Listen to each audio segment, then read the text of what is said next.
마음속으로 무엇이 진정한 해탈인지 의심해 본 적이 있으신가요? 우리는 수행과 수도에 대한 수많은 가르침과 이야기를 들어왔지만 해탈의 비밀이 먼 성지나 심오한 경전에 있는 것이 아니라 바로 우리 각자의 마음속 깊은 곳에 묻혀 있다는 사실을 진정으로 이해하는 사람은 얼마나 될까요? 금강경에 이런 구절이 있습니다. 일체의 유의법은 꿈과 같고 환상과 같고 물거품과 같으며 이슬과 같고 또한 번개와도 같으니 마땅히 이와 같이 보아야 한다. 이 구절은 마치 해탈로 향하는 문을 열 수 있는 열쇠와도 같습니다. 하지만 진정한 해탈의 길은 이러한 글귀들을 훨씬 뛰어넘습니다. 진정한 지혜는 내면의 각성을 통해 잊혀진 진실을 만나는 것입니다. 파드마삼바바 대사께서는 일찍이 삼예사에서 해탈에 관한 한 가지 비밀을 전수하셨습니다. 그는 4가지 핵심을 이야기했으며 그중 마지막 한 가지는 특히 더 귀중했습니다. 여러분도 이 자유로 향하는 길을 찾고 계신가요? 오늘 우리는 이 오래된 비밀의 베일을 벗기려 합니다. 여러분은 해탈의 4가지 요결이 공허한 교리가 아니라 진정한 해탈로 이끄는 소중한 지침이라는 것을 알게 될 것입니다. 그리고 그중 마지막 한 가지는 바로 파드마삼바바 대사께서 수행자들에게 남기신 가장 심오한 지혜입니다. 만약 이 순간 이 영상을 보고 계신다면 여러분은 이 지혜와 인연이 있는 것입니다. 댓글에 여러분의 가장 진실된 축복을 남겨주세요. 어쩌면 그것이 당신과 내면의 각성을 잇는 다리가 될지도 모릅니다. 오늘 우리는 함께 이 잊혀진 역사 속으로 깊이 들어가 이 4가지 해탈의 핵심, 특히 가장 얻기 어려운 마지막 한 가지에 대해 탐구해 보겠습니다. 과연 무엇이 그것을 그토록 귀중하게 만드는 것일까요? 왜 파드마삼바바 대사께서는 그것을 깊이 감추어 두고 인연 있는 자가 나타나 깨닫기를 기다리셨을까요? 함께 이 수수께끼를 풀어봅시다. 불교의 광대한 경전 속에는 수천 년간 전해 내려오며 지혜가 깊은 가르침들이 많이 있습니다. 하지만 그 중에서도 파드마삼바바 대사의 가르침은 유독 사람들의 주목을 끌곤 합니다.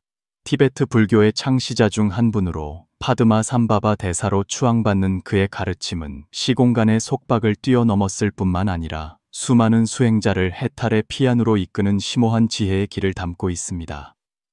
티베트 지역의 삼예사에서 파드마삼바바 대사께서는 해탈의 4가지 요결을 전수하셨습니다. 이 4가지 요결은 수행자들 마음속 가장 깊은 곳의 번민을 직접적으로 파고듭니다. 첫째, 둘째, 셋째 요결도 각기 깊은 의미를 지니고 있지만 그중 넷째 요결은 가장 얻기 어려운 비결로 여겨졌습니다.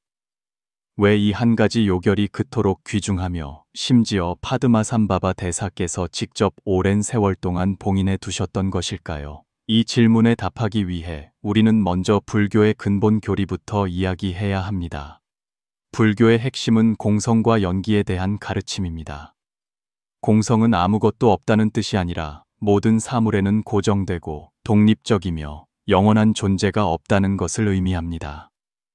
모든 사물은 꿈과 같고 환상과 같으며 물거품과 같아서 존재는 상대적이고 인연과 조건에 따른 변화무쌍함이 오히려 일상적인 상태입니다. 이 점이 바로 불교 지혜의 초석입니다. 모든 사람, 모든 생명, 모든 현상은 끊임없이 변화하고 서로 얽혀 있으며 서로가 원인이자 결과가 됩니다. 하지만 우리가 이러한 법칙을 꿰뚫어 보지 못하기에 마음속에 집착과 미혹이 생겨나는 것입니다. 우리는 외부의 모든 것이 진짜라고 착각하고 자신과 세상의 관계가 영원 불변하다고 오해합니다. 이것이 바로 무명, 즉 깨어나지 못한 상태입니다. 무명은 우리를 욕망과 고통 속에 잠기게 하여 그것을 넘어설 수 없게 만듭니다. 부처님께서 말씀하신 해탈이란 바로 자기 각성을 통해 이러한 무명을 타파하고 모든 것의 진실을 보는 것입니다. 그리고 파드마삼바바 대사께서 전하신 해탈의 4가지 요결은 바로 수행자들이 이러한 무명을 돌파하여 불교의 핵심 교리를 직접 통찰하고 체험하도록 돕는 것입니다.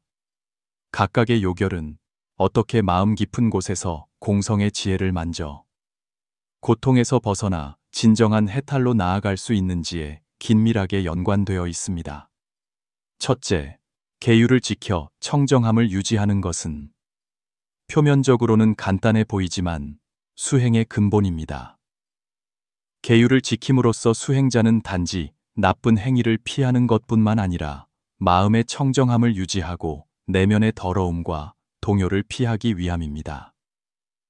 둘째, 마음을 밝은 거울처럼 하는 것은 이는 단지 마음 상태에 대한 요구일 뿐만 아니라 수행자가 자신의 마음을 되돌아보고 모든 잡념을 제거하여 마음이 밝은 거울처럼 맑고 걸림없게 만들어야 한다는 것입니다. 그래야만 복잡다단한 세상 속에서 깨어있는 상태를 유지하고 모든 것을 통찰할 수 있습니다. 셋째, 자비심을 품는 것은 이 요결은 부처님의 핵심 교리를 깊이 파고듭니다. 자비는 해탈의 핵심입니다. 오직 깊은 자비심을 통해서만 진정으로 만물을 꿰뚫어 보고 중생의 고통과 무상함을 깨달아 개인의 집착과 고통을 넘어설 수 있습니다. 하지만 이 세 가지 요결이 중요하긴 하지만 해탈의 궁극적인 비밀에 대해 근본적으로 답을 주지는 못합니다.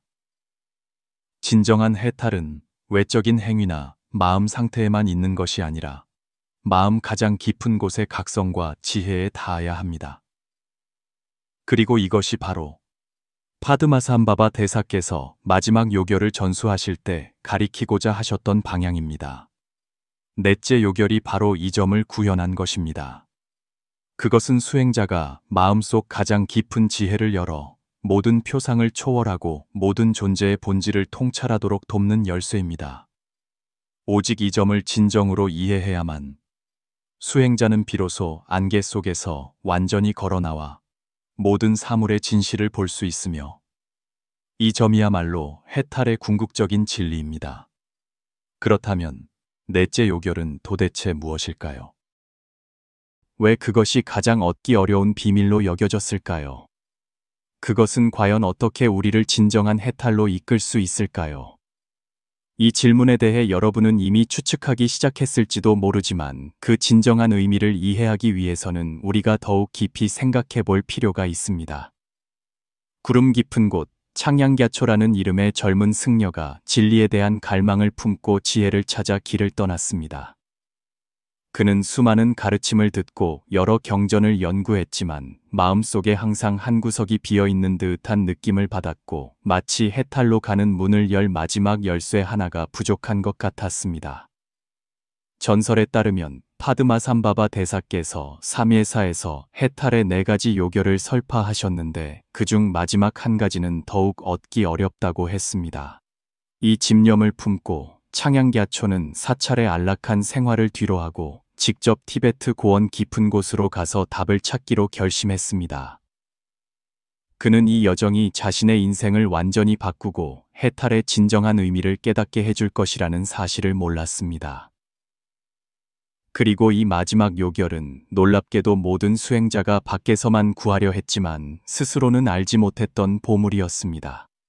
창양갸초가 사찰을 떠나는 날, 하늘에서는 가랑눈이 흩날렸습니다. 그는 갈아입을 승복 몇 벌과 필기 가득한 경전 한 권만을 챙겼습니다.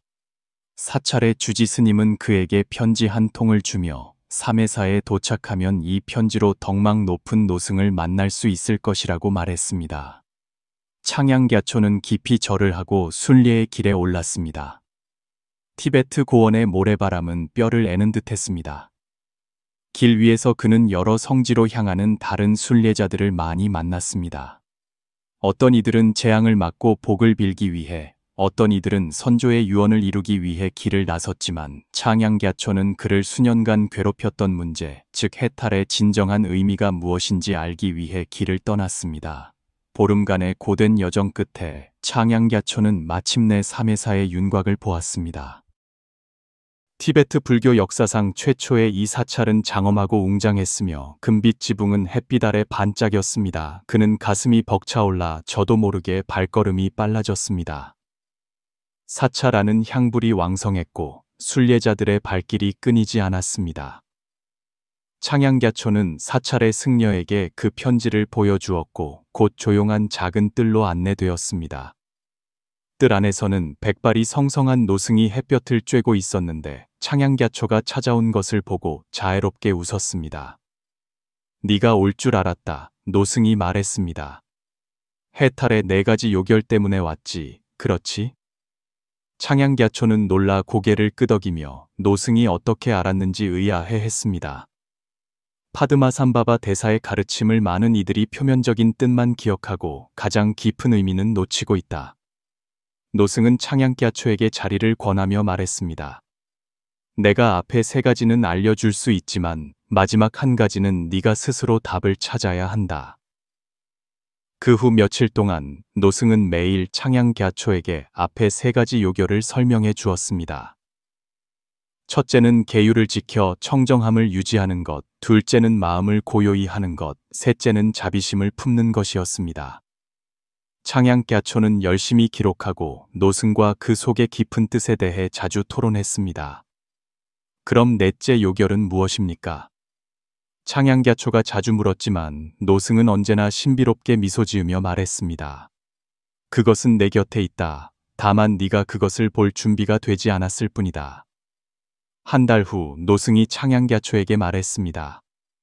내일 내가 갈 곳이 있는데 너도 함께 가자. 다음 날 동이 트자마자 노승은 창양갸초를 데리고 출발했습니다. 그들은 몇 개의 산봉우리를 넘어 한적한 동굴 앞에 도착했습니다. 동굴 입구는 무성한 덩굴로 가려져 있어 노승이 길을 안내하지 않았다면 아무도 발견할 수 없었을 것입니다. 이곳은 파드마삼바바 대사께서 당시에 폐관 수행하시던 성지다. 노승이 말했습니다. 전설에 따르면 그분께서 이곳에서 깨달음을 얻으신 후 해탈의 4가지 요결의 진정한 의미를 남기셨다고 한다. 창양갸초는 몹시 흥분하여 노승을 따라 동굴 안으로 들어갔습니다. 동굴 안은 예상외로 넓고 밝았으며 꼭대기의 틈새로 햇빛이 들어와 빛기둥을 만들고 있었습니다.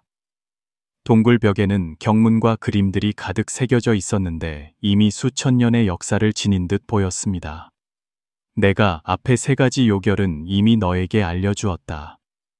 노승이 말했습니다. 이제는 네가 스스로 넷째 요결을 찾을 때다. 나는 동굴 밖에서 사흘을 기다리겠다.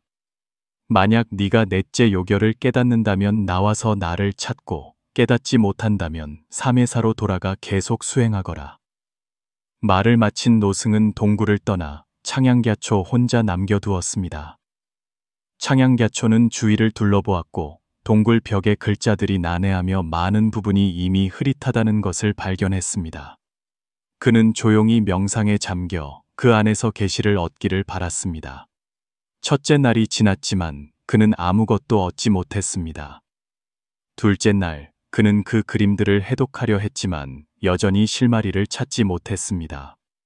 셋째 날이 되자 창양갸초는 완전히 지쳐버렸습니다. 그는 동굴 벽에 기댄 채 동굴 천장에서 들어오는 햇빛을 바라보다가 문득 빛이 바닥에 비쳐 기이한 문양을 이루는 것을 발견했습니다. 그는 일어서서 다른 각도에서 관찰했고 자신이 특정 위치에 섰을 때 그 빛의 점들이 한 줄의 글자를 이루는 것을 발견했습니다. 견성명심, 본자구족. 이 8글자는 마치 천둥처럼 창양갸초의 뇌리에 터졌습니다. 그는 문득 깨달았습니다.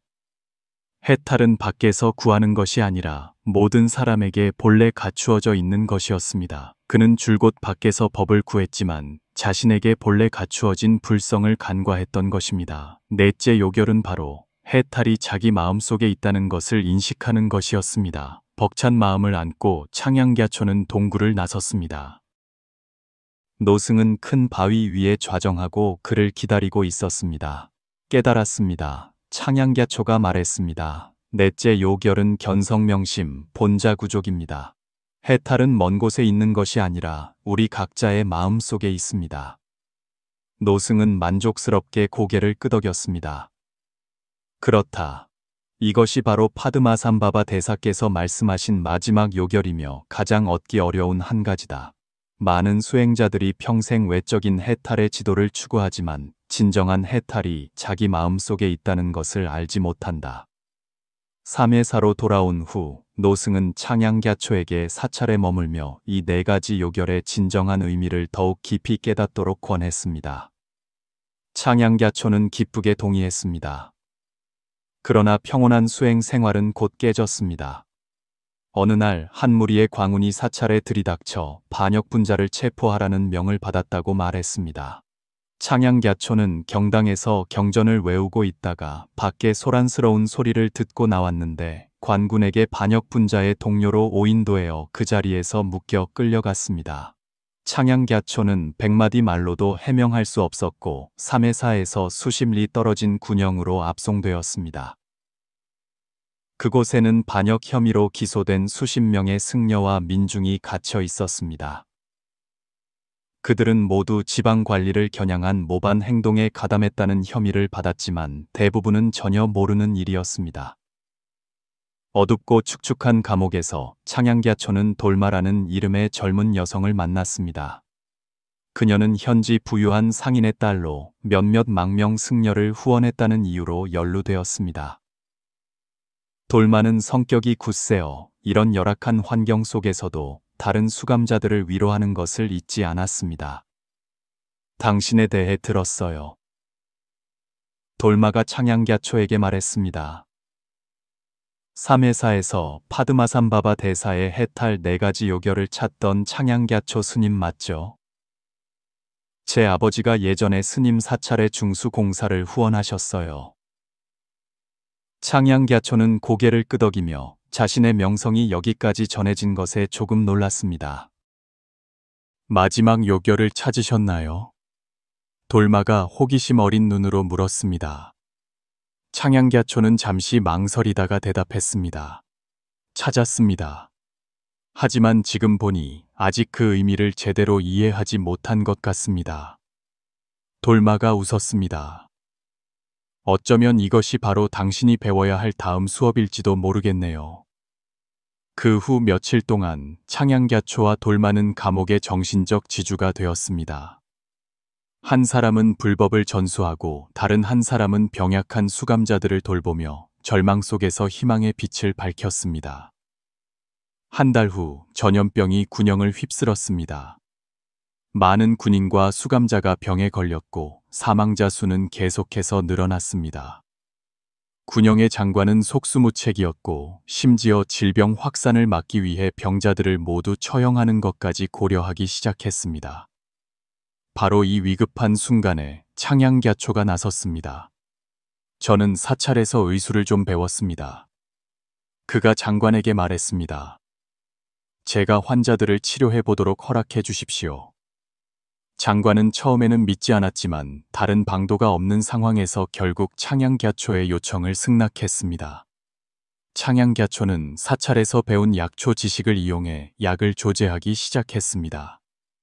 돌마는 건강한 수감자들을 조직해 환자들을 돌보고 군영의 위생 조건을 개선하는 것을 도왔습니다. 점차 사망자 수가 줄어들었고 일부 환자들은 회복하기 시작했습니다. 이 구호 활동은 꼬박 한 달 동안 계속되었습니다. 마침내 전염병은 통제되었고 군영의 사람들은 정상적인 생활을 되찾기 시작했습니다. 장관은 창양갸초의 의술과 조직 능력에 깊은 인상을 받았고 그가 정말 반역분자인지 의심하기 시작했습니다. 조사 끝에 장관은 창양갸초가 정말로 불법을 찾아다니는 평범한 승려일 뿐이며 반란과는 아무런 관련이 없다는 것을 발견했습니다.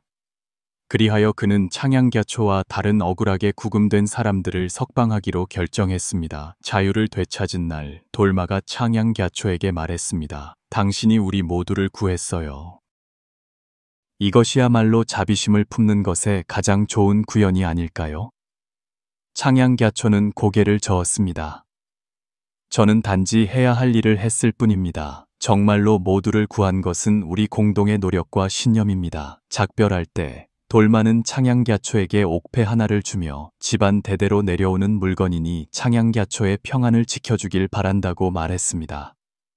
창양갸초는 돌맥에 염주 한 줄을 주며 어려운 순간에 심경을 외워 마음의 평정을 유지하라고 당부했습니다.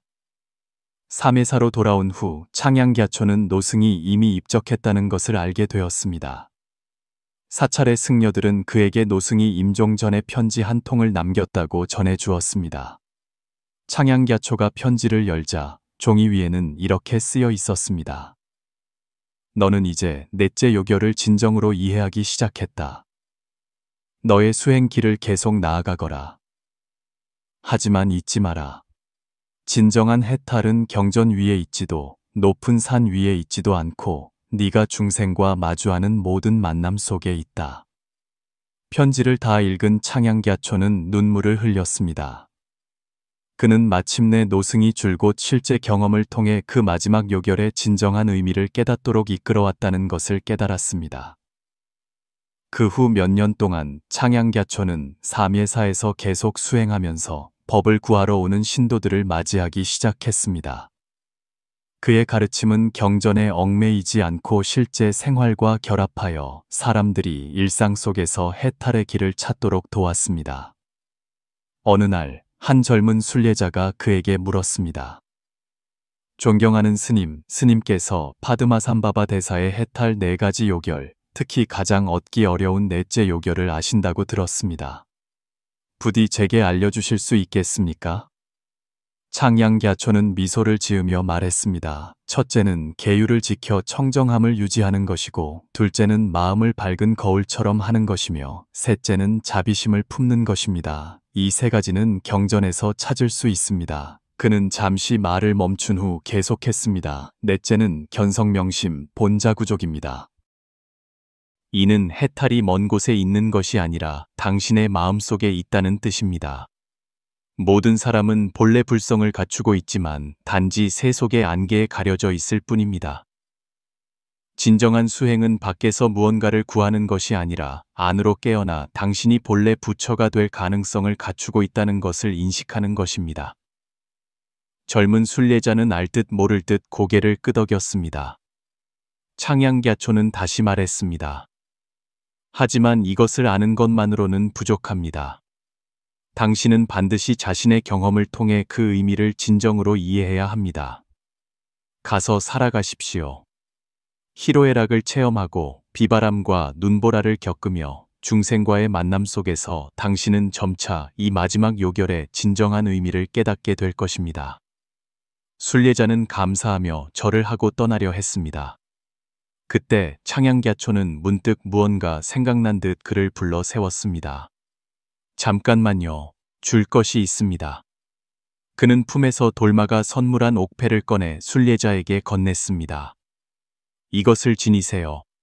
당신이 길을 잃었을 때 길을 안내해 줄 것입니다.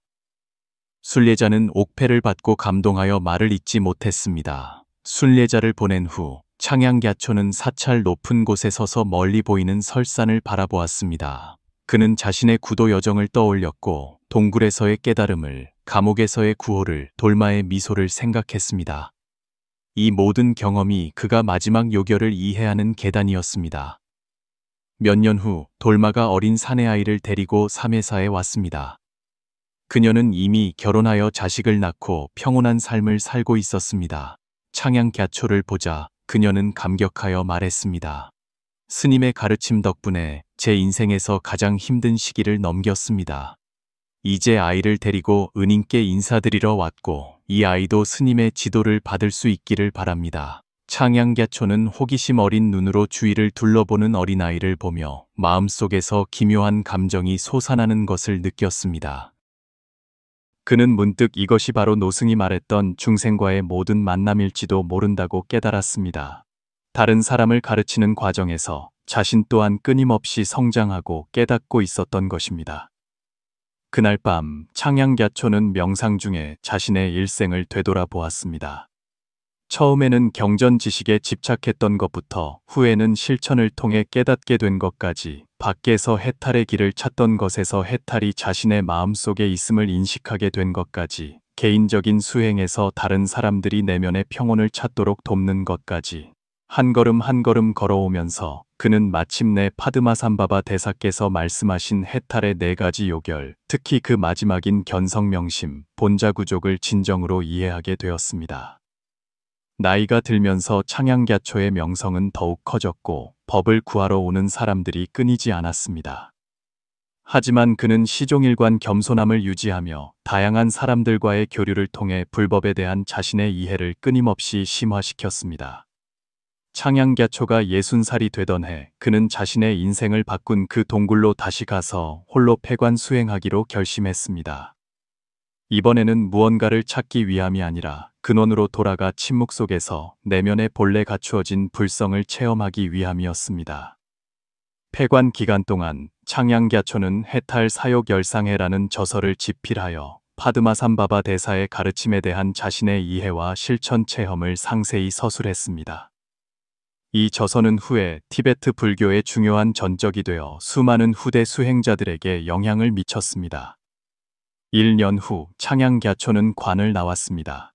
삼예사의 승려들과 신도들이 줄지어 맞이했지만 그들은 창양갸초가 폐관 전보다 훨씬 젊어 보이고 눈빛이 아이처럼 맑으며 미소가 순수하고 티 없다는 사실에 놀랐습니다. 나는 마침내 넷째 요결의 의미를 완전히 이해했다. 창양갸초가 사람들에게 말했습니다. 그것은 단지 견성명심, 본자구족일 뿐만 아니라 이 점을 인식한 후에도 여전히 세상사에 적극적으로 참여하여 모든 중생이 자신의 본성을 인식하도록 돕는 것이다. 진정한 해탈은 세속을 멀리하는 것이 아니라 세속 안에서 깨어있는 상태를 유지하는 것이다. 그 후로 창양갸초는 사방을 유랑하며 파드마삼바바 대사의 가르침을 티베트 지역 곳곳에 전파했습니다. 그는 더 이상 사찰의 보호에 의지하지 않고 민간으로 들어가 보통 사람들과 동고동락하며 가장 간단한 언어로 가장 심오한 도리를 설했습니다. 수년 후 티베트 지역에 한 전설이 퍼지기 시작했습니다. 중생을 점화하여 한순간에 자신의 본성을 인식하게 돕는 득도한 고승이 있다는 것이었습니다. 사람들은 진심으로 그에게 가르침을 청하면 그가 간단한 질문이나 동작 하나로 확연히 깨닫게 해준다고 말했습니다. 이 고승은 다른 사람이 아닌 바로 창양갸초였습니다. 한 번은 박학다식하다고 자부하는 한 학자가 창양갸초에게 도전하러 와서 자신이 해탈의 4가지 요결을 포함한 모든 불교 경전에 정통했다고 주장했습니다. 그렇다면 넷째 요결의 의미를 말해보시오. 창양갸초가 물었습니다. 학자는 경전을 인용하고 여러 근거를 들며 장황하게 이론을 늘어놓았고 화려한 말솜씨를 뽐냈습니다. 창양갸초는 조용히 다 듣고 나서 멀리 있는 들꽃 한 송이를 가리키며 말했습니다. 저 꽃을 보시오. 저 꽃이 어떻게 피어야 하는지 알려주는 경전이 필요하던가요? 학자는 멍하니 한동안 말을 잇지 못했습니다. 꽃은 경전이 없어도 어떻게 피어야 하는지 압니다. 피어나는 것이 그것의 본성이기 때문입니다. 창양갸초가 부드럽게 말했습니다. 마찬가지로 해탈 또한 우리의 본성입니다. 밖에서 구할 필요가 없습니다. 넷째 요결의 진정한 의미는 이 점을 인식하고 그저 꽃처럼 자연스럽게 당신의 본성을 피워내는 것입니다. 학자는 확연히 깨닫고 눈물을 흘리며 창양갸초에게 절을 했습니다. 또 많은 해가 지나 이미 고일을 넘긴 창양갸초는 삼예사로 돌아가 여생을 마치기로 결심했습니다. 사찰의 승려들은 이미 몇 세대가 바뀌었지만 창양갸초의 이름은 여전히 우레와 같이 드높았습니다.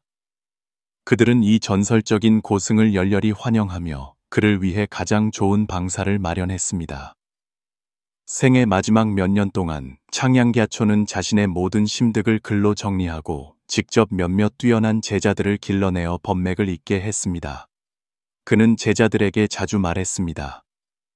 내 일생의 가장 큰 수확은 파드마삼바바 대사의 해탈 4가지 요결을 찾은 것이 아니라 찾는 과정을 통해 그것들의 진정한 의미를 이해한 것이다.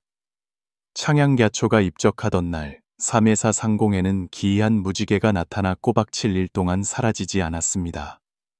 사람들은 이것이 그가 최고의 경지에 이르렀다는 징조라고 말했습니다. 그의 제자들은 유언에 따라 그의 저서를 널리 유포하고 그의 교화 사업을 계속 이어갔습니다. 그들은 창양갸초의 이야기, 특히 그가 어떻게 경전 지식에 집착하던 젊은 승려에서 해탈의 진정한 의미를 깨달은 대사로 성장했는지를 자주 이야기했습니다. 티베트 민간에서는 오늘날까지도 창양갸초에 대한 전설이 전해져 내려옵니다.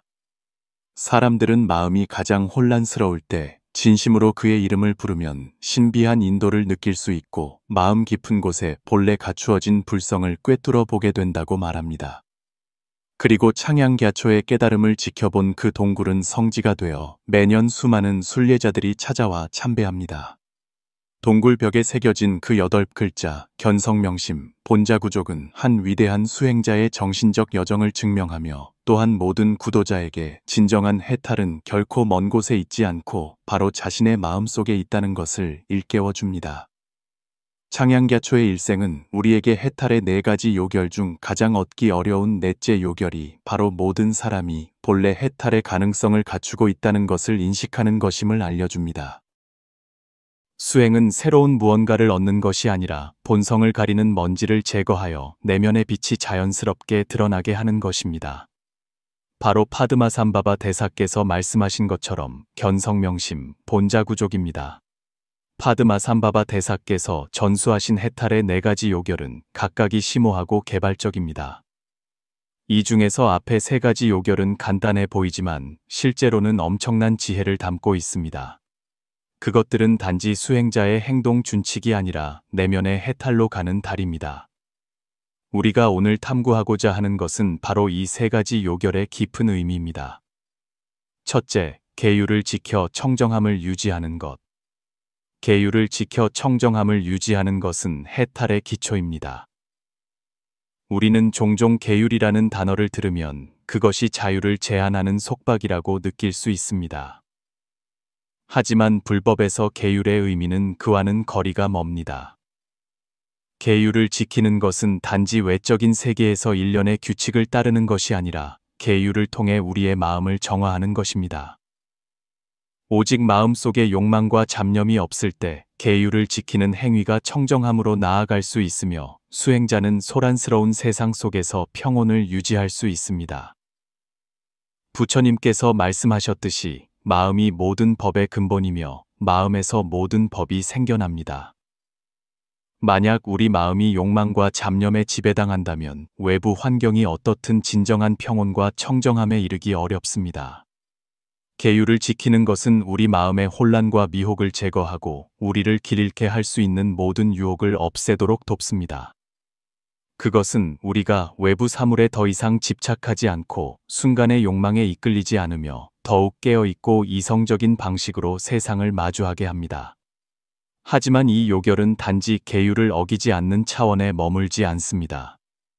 진정한 계율 준수는 수행을 통해 점차 계율 뒤에 숨은 깊은 뜻을 깨닫고 각 계율의 심층적인 의미를 이해하여 최종적으로는 계율에 대한 의존을 초월하는 것입니다.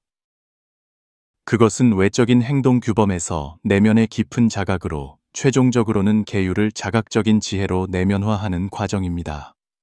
둘째, 마음을 밝은 거울처럼 하는 것. 마음을 밝은 거울처럼 하라는 이 요결의 의미는 매우 직접적으로 보입니다. 우리의 마음 상태를 밝은 거울처럼 맑고 잡티 없게 만드는 것입니다. 표면적으로는 이것이 단지 마음가짐의 조정처럼 들릴 수 있지만 깊이 분석해보면 더 깊은 차원을 발견할 수 있습니다.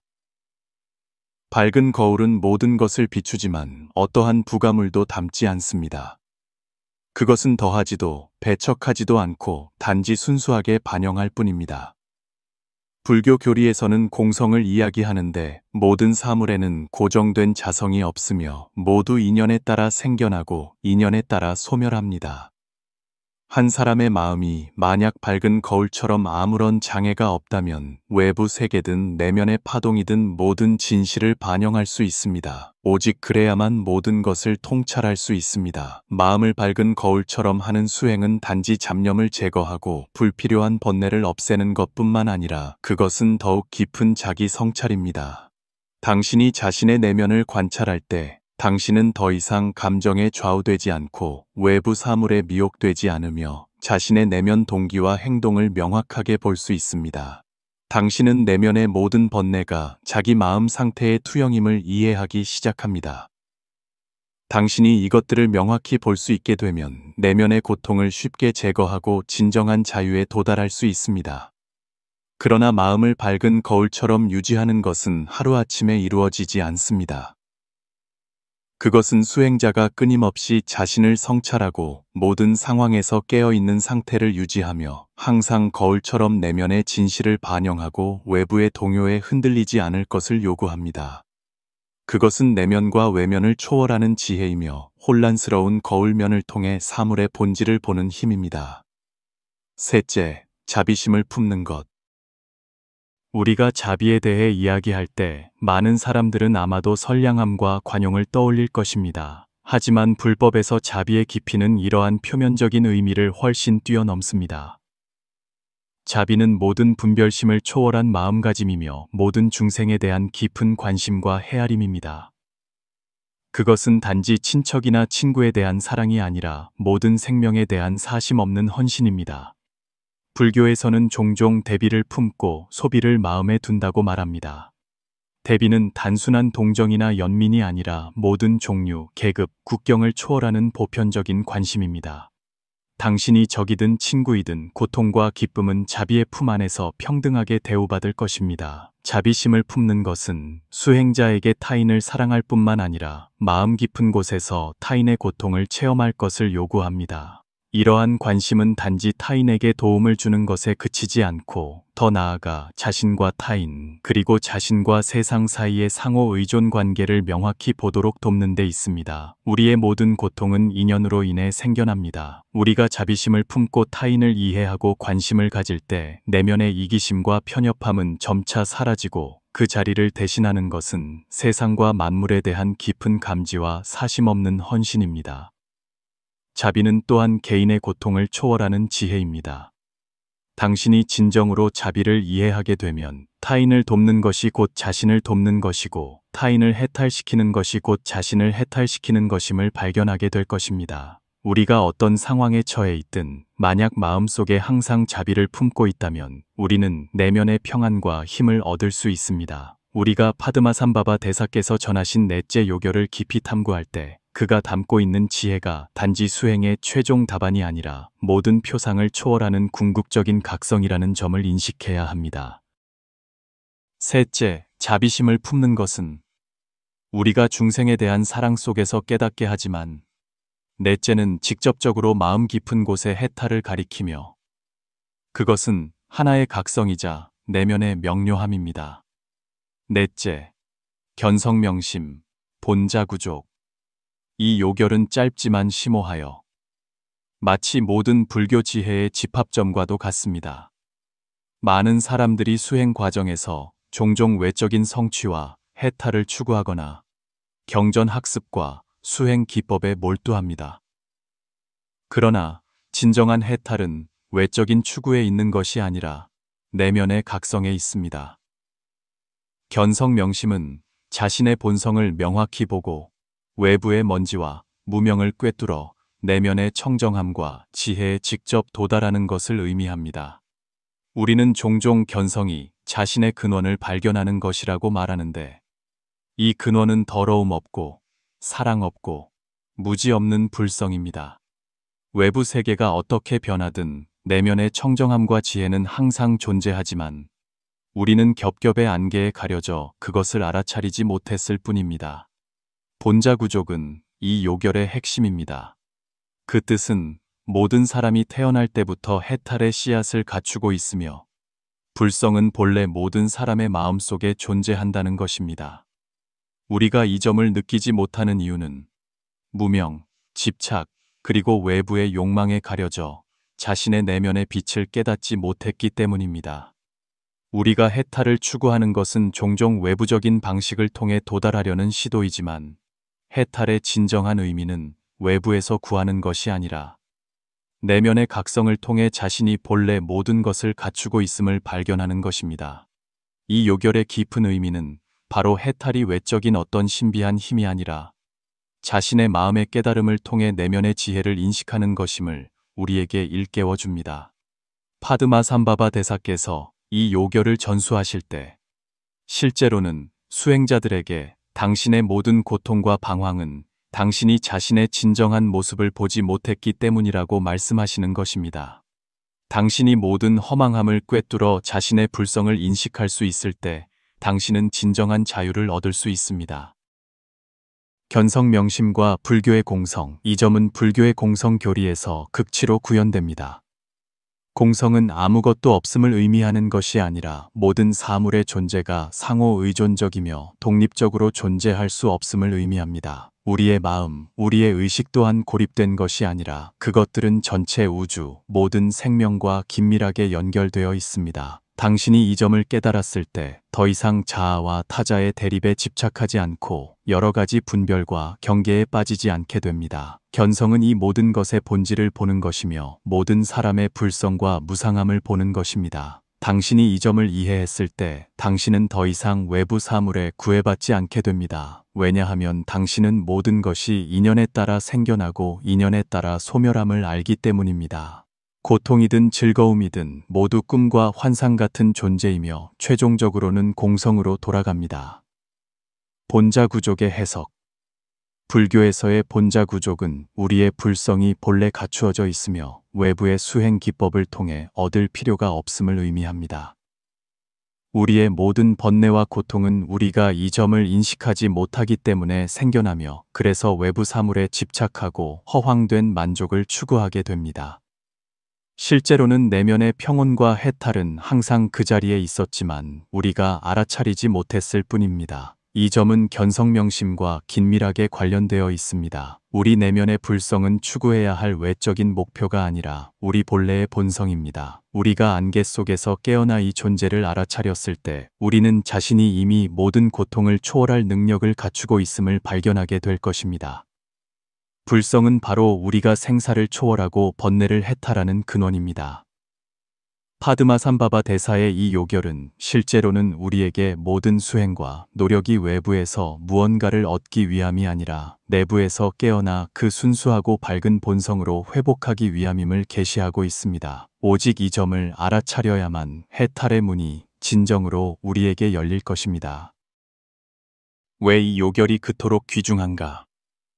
이 요결이 가장 귀중하다고 여겨지는 이유는 그것이 모든 수행자들이 겪는 가장 깊은 미망, 즉 외부에서 구하는 해탈이 결코 진정한 안녕과 자유를 가져다 줄 수 없다는 점을 건드리기 때문입니다. 많은 사람들이 불법을 추구하는 과정에서 이 점에 도달하지 못하고 심지어 평생을 표면적인 공부에 맴돌다 깨어나지 못할 수도 있습니다. 그런데 파드마삼바바 대사께서는 바로 이 요결을 통해 수행자들이 자신의 내면의 빛을 발견하도록 이끌어 모든 외적인 속박을 돌파하게 하셨습니다. 견성명심, 본자구족은 수행자의 궁극적인 각성일 뿐만 아니라 형식과 외양을 초월하는 지혜입니다. 그것은 우리를 외부의 소란에서 내면으로 돌아오게 하고 마음 깊은 곳에서 진정한 자유와 해탈을 느끼게 합니다. 우리가 파드마삼바바 대사께서 전하신 4가지 해탈의 요결, 특히 견성명심, 본자구족이라는 가장 귀중한 비밀을 깊이 이해하고 나면 우리는 이것이 단지 이론적인 지혜인지 아니면 우리의 일상생활에서 실제로 적용하고 실천할 수 있는지 묻지 않을 수 없습니다. 답은 긍정적입니다. 이러한 가르침들은 멀리 있는 심오한 철학이 아니라 우리를 내면의 각성으로 이끄는 소중한 지침입니다. 불법은 단지 수행자가 수행 과정에서 겪는 의문을 해결하기 위한 것만이 아닙니다. 그것의 진정한 가치는 우리가 일상생활에서 자신의 한계를 돌파하고 내면의 자유와 지혜를 얻도록 돕는 데 있습니다. 그렇다면 어떻게 이 심오한 지혜들을 생활에 녹여내어 자신의 내면의 각성과 힘으로 만들 수 있을까요? 1. 정념 명상을 통해 내면의 지혜를 발견하기. 견성명심의 첫걸음은 자신의 내면과 대화하는 법을 배우고 마음을 가라앉혀 자신의 생각과 감정을 관찰하는 것입니다. 바쁜 현대 생활 속에서 많은 사람들은 불안과 초조함 속에서 살아가며 내면의 평온을 느끼기 어렵습니다. 정념 명상을 통해 우리는 자신의 마음 상태를 평온으로 되돌리고 외부의 방해에 좌우되지 않도록 할 수 있습니다. 정념 명상은 복잡하지 않습니다. 그 핵심은 현재에 대한 자각을 유지하고 과거의 일에 얽매이지 않으며 미래의 상황에 대해 불안해하지 않는 것입니다.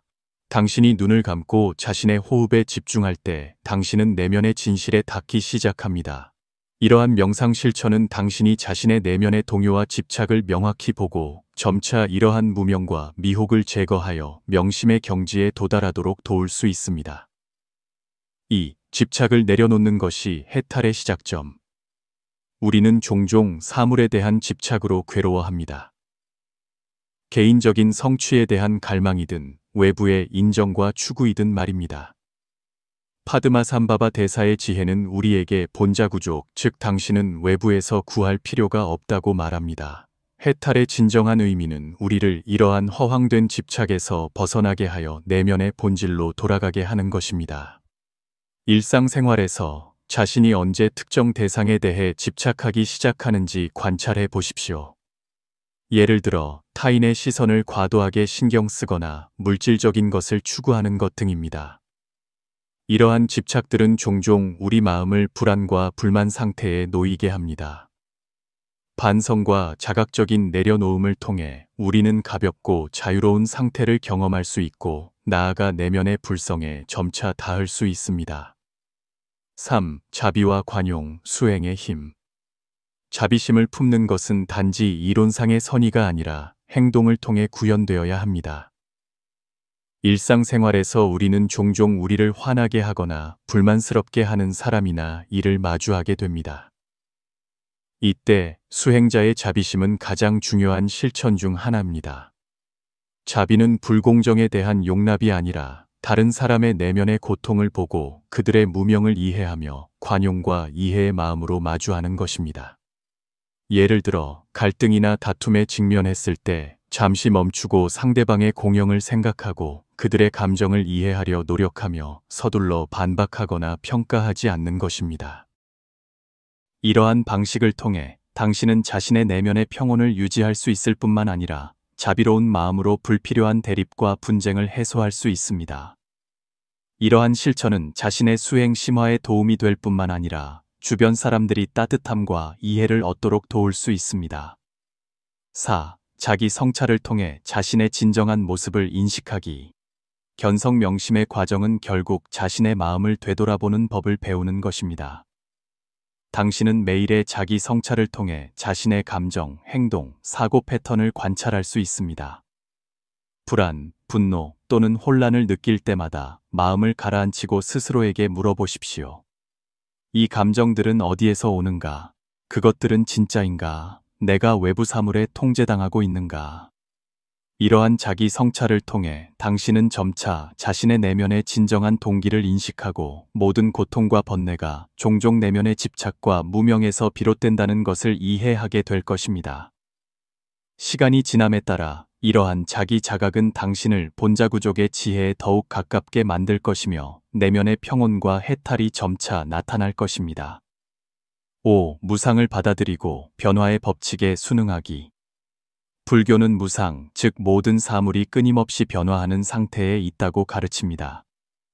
우리는 외부의 모든 것을 통제할 수 없으며 어떤 상태를 영원히 유지할 수도 없습니다. 무상을 받아들이는 것은 고정되고 영원한 것에 대한 집착을 내려놓고 변화에 순응하며 삶의 기복과 불확실성을 받아들이는 법을 배우는 것을 의미합니다. 삶의 도전과 어려움에 직면했을 때 이 모든 것이 단지 일시적이며 결국에는 지나갈 것임을 스스로에게 상기시키십시오. 무상을 받아들임으로써 우리는 어떤 환경에서도 마음의 맑음과 평정을 유지할 수 있으며 외부의 변화에 흔들리지 않을 수 있습니다. 파드마삼바바 대사께서 전하신 4가지 해탈의 요결, 특히 그 마지막인 견성명심, 본자 구족은 우리에게 심오한 진리를 드러내 주었습니다.